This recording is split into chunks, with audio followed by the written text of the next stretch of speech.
I remember the old streets and lonely roads, echoed by the piano beat. This is how the story goes. Driving back from seeing my great-grandfather, he was so old. And I miss you, I wish you were still here. I still remember the pain looking into his eyes. They were so old and worn, you could tell 1,000 stories. Driving down I-95, we began to see the flurries. It was so cold in the snow, the trees would bend in the wind. Man, I can't believe he's gone now, I can't believe it. This isn't a game, nobody knows when it's their time to go. Never forget all those days at Best Friend Park. We made that place, we played every day until it got dark. Brandon was here, Cody was there, but where did Zach go?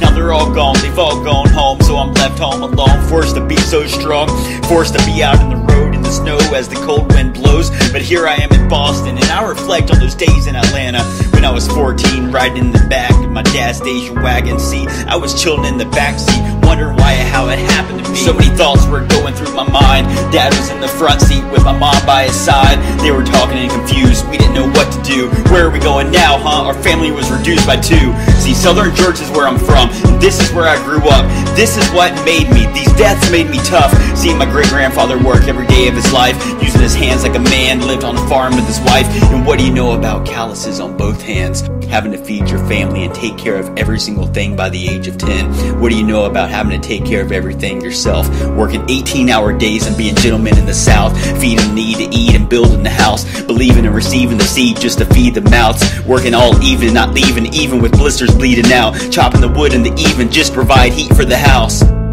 I saw all this pain, I saw it every single day. I didn't ask for it, no, see, it just came to me. I could choose to let it break me, maybe live angrily, but I harnessed the pain, exchanged it and used it. I digested the pain and used it to fuel the hunger. I turned it around, the pain is what made me stronger.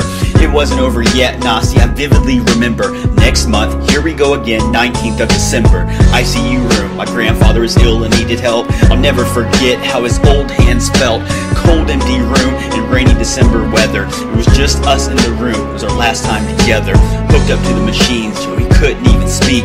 Nothing was vocalized, so I looked into his eyes. I understood it all, I felt his pain, I felt it, I held his hand and witnessed. I witnessed the exchange of a man's dying moment. He implicitly explained the pain and how it's his time to go. He expressed it, just plopped down his arm as a sign of resignation. No words were said, our faces were just covered in tears. Passed away the next day, that's 2 deaths in 2 months, that's too much. My dad's parents died when he was 5, so he was raised in a foster home. I am the only child, so I guess our whole family's gone. A few weeks go by, but the harsh winter's still intact. I get a phone call saying that my teacher was shot in the back. A poor beloved teacher, he was amazing to say the least. Challenged each one of us and taught us much more than geography. I'll always remember his stories and his reviews after school. But with all these deaths and bad news, I felt like I was a mess and confused. I was so depressed what to do, but what do you expect when everyone you know is dying around you?